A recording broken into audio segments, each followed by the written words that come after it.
because I think so many people look at you and they've seen how much you've accomplished, how much you can hold, how much you've done to actually say, oh, okay, she's just like me. Like there's shit. Like, oh, yes. She's in it, she's saying it, and like now she's kind of making her way through the other side.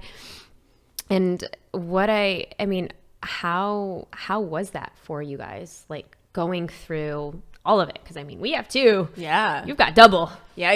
And yeah, can we talk about how relationships are like not really discussed in the whole baby making?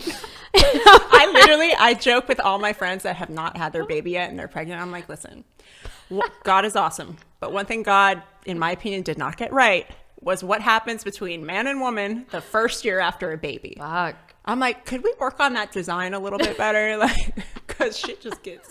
Not just the first like 3 years. Right. Because it's crazy. Because the baby stage is cute and it's all lovey-dovey. And you're kind of in that chemical cocktail of like, oh my God, this is the most amazing thing ever. It's and then so great. Sleep deprivation kicks in and you're like, oh, I haven't slept in 4 months.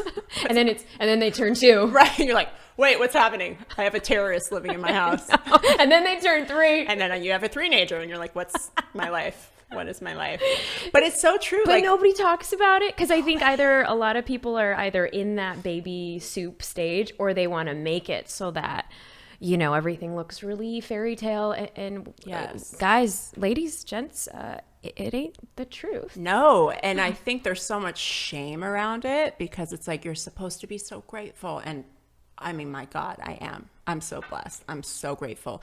And it doesn't take away that I'm human and my partner's human, and whoever you're in partnership with, you're going to trigger each other. Then add sleep deprivation, then add identity crisis, then add screaming babies and all the things. And it is wild. Nannies that don't show up. It's like, it's a wild ride. Babysitters that ghost you. Yes. And Preston and I, like for the longest time, we were kind of first, like alongside you guys, but we were like first in our community to have kids. Of course. Right? Yeah. And our oldest are around the same age. And so a lot of people were looking to us, but we're like, well, who do we look to? Like, is this normal? Is this normal? Like, should we be feeling this right now? And so we navigated a lot of it by ourselves with the shame of like, we should know better. Like, we're in this industry. Like, we're in this industry. Yeah. Yeah. We should know better. Like, we know better. Like, we can do better. But your nervous system is still your nervous system. And that's the thing is when you really get down to the biology of the body, when you are in survival mode, you are in fight, flight, or freeze. Yep. And your nervous system doesn't care about all the work you've done in personal development for the last 20 years. Nope. Doesn't give a shit. Your nervous system is like, okay, protect, safety. You're going to die. So we're going to do this instead. And so Preston and I really, I mean, we hit a breaking point earlier this year, funny enough, around Mother's Day. Wow. And it was that point where it's like, do we still want to do this together? Like, we don't have to. Like, we could co-parent really well together. We're really good friends. Our kids love us. Like, we get houses right next to each other. Like, we could do this differently. Right. But we really found the opportunity in choosing back in out of a choice and not a need. Ooh. And also, like, oh, wherever we go, there we are, right? So I'm either going to heal this with this person, and that means looking under the rug and, like, collecting all the stuff out that we've been sweeping under for the last... For a really long time? 4 or 5 years during parenthood, because we've been so busy and so momentous in our growth and work. We can do that. It's going to be real hard.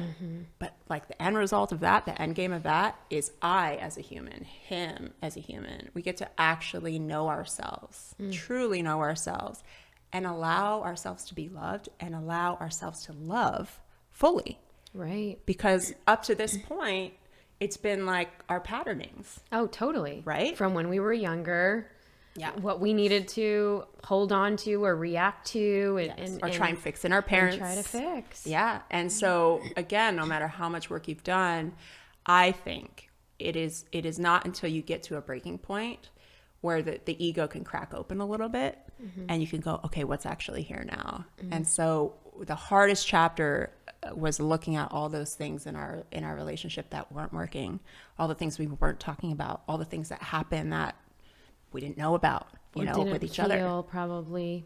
and we had to heal it. And it's hard. See you next time at the Brave Table.